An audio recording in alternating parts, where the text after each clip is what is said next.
always wear earplugs. That's how you know you're a true second packer. Is it like beta or not as cool to wear earplugs? Trevor Foley wears earplugs. Paula Finley goes, wow, Trevor's not really like the gold standard of swimming. It's freaking brutal.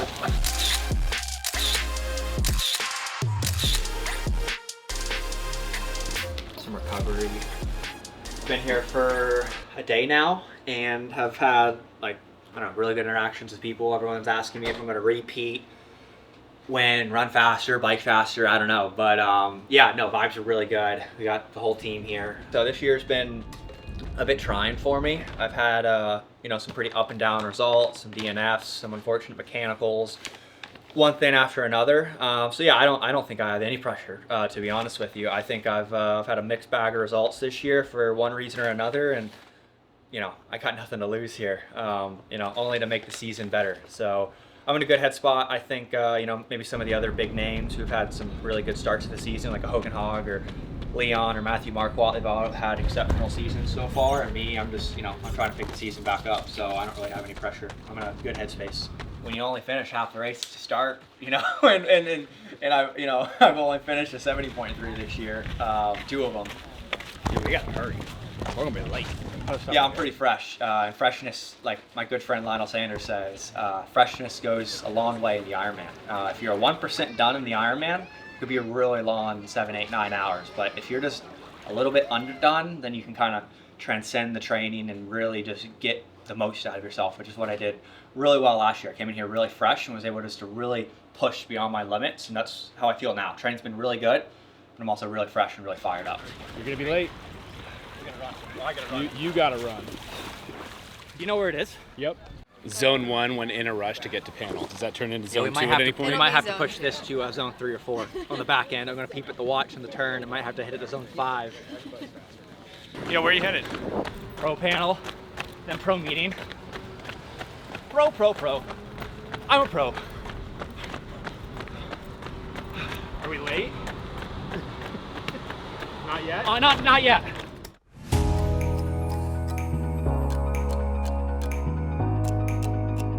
I do think that the course record will be broken this weekend. So right now Sarah True has it 9 hours and 21 seconds. We just looked that up. Last year I was 9:01 and change. I did crash. So hopefully no crashes this year. Clean racing. Somebody I think is taking down the course record.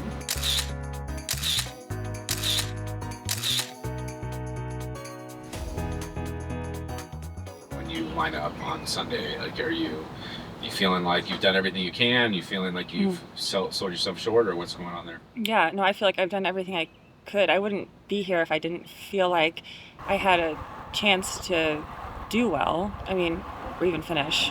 But I feel confident in my ability. You know, it was a time of the training block where there's nothing really that much more you can do as far as gaining strength, endurance, power, those kinds of things. So it's an Ironman, like, you're gonna feel bad at many points throughout the day. And so you just have to be very mindful and focused on the present, what you're doing, and yeah, just giving everything you've got. So is anyone giving you the advice of, like, look through the turn? Listen, if I crash there again this year, then I should quit.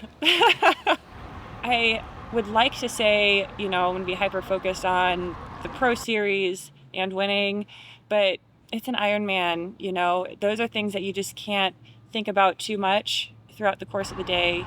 Again, you just have to be super mindful and present, and if you're focusing on the little details of your day, that stuff will come. The whole field, I'm excited to race them. I feel like I'm just one of the mentally strongest people out there. We all are. I mean, we do this sport, but it's obvious in the adversity and things that I've overcome in my history of Ironman. And I think Solveig will be fun to race, and this is her second shot at an Ironman. She was fun to watch in Hamburg. I wish I was there, able to compete alongside her. I also had like a stomach bug at Hamburg too, so that was unfortunate. Jackie is always a really fun one to toe the line with. She and I have kind of gone back and forth a little bit this year. Lisa Pruder, she did great at Texas. This is a very different course with a different set of demands. So who's going to overcome those demands the best on the day? So we calling that the Matthew Marquardt's race week session? Yeah, I think so. And hopefully it will catch on. and all of my competitors will start doing it and then be completely burned out on race day.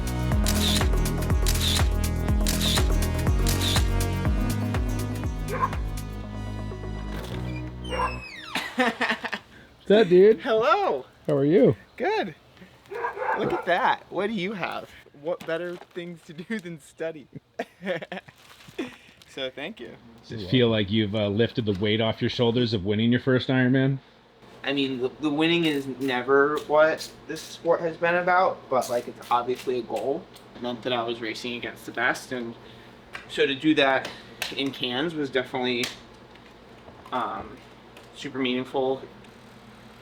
So the workout for today is 4 hours on the trainer. Warm up is 300 watts, nice and easy, straight into about 2 hours at 400 watts, and then some sections up to 500. Very doable and not overdoing it, considering that I'm racing in 2 days. I think what's cool is a bunch of the Europeans that have come over this time. Traditionally, this is more of an American race. This time around, like, we have a lot of people from a lot of internationals, which I think it's great to have them out here, and they will definitely add some different dynamics, especially with some of the like really strong cyclists. All right, where are we headed?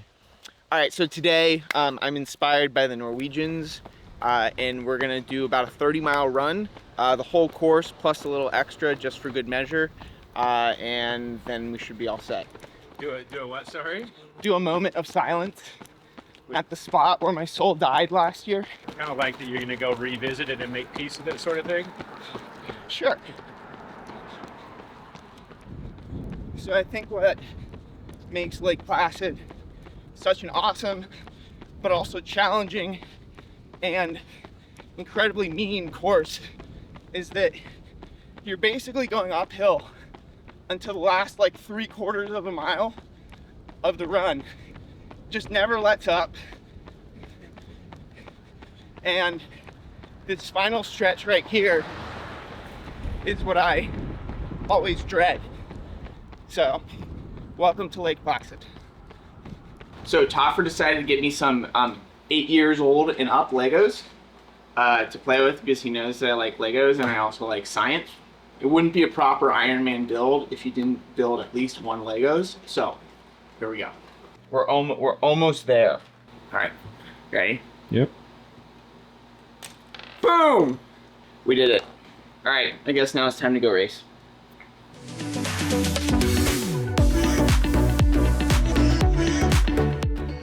That move though with Marquardt last year, the fist bump, Yeah. I was like, oh, Or do you just? that is so Or do you just cocky. or do you-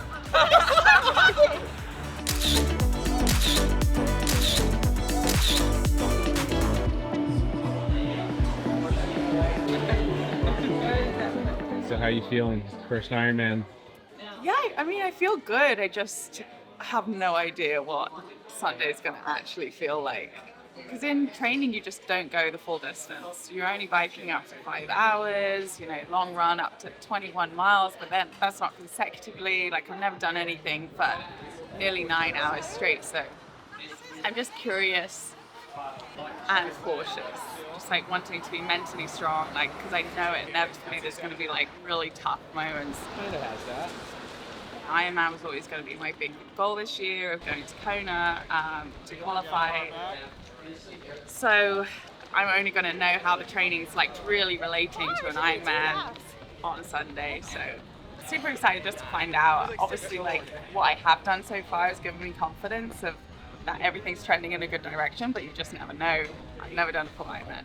What kind of expectations do you put on yourself? Yeah, I mean, generally I don't do well with expectations. I try and like keep all expectations like really achievable. And my first and foremost, like the reason I'm here is to qualify for Kona. Kona is where I want to be this year, and this is like pretty much the only attempt. I know I could go to Kalmar after this, but I really don't want to have to do that. I really just have to finish this race, and like because it's late in the year, a lot of girls have already qualified. Like I really just have to finish to qualify. I wanted to go full Ironman back in 2020. That was the plan, and then COVID happened, but then everything just kind of got pushed back. But then when I got pregnant, it was just like really loud and clear that I wanted to come back and I wanted to go to Kona.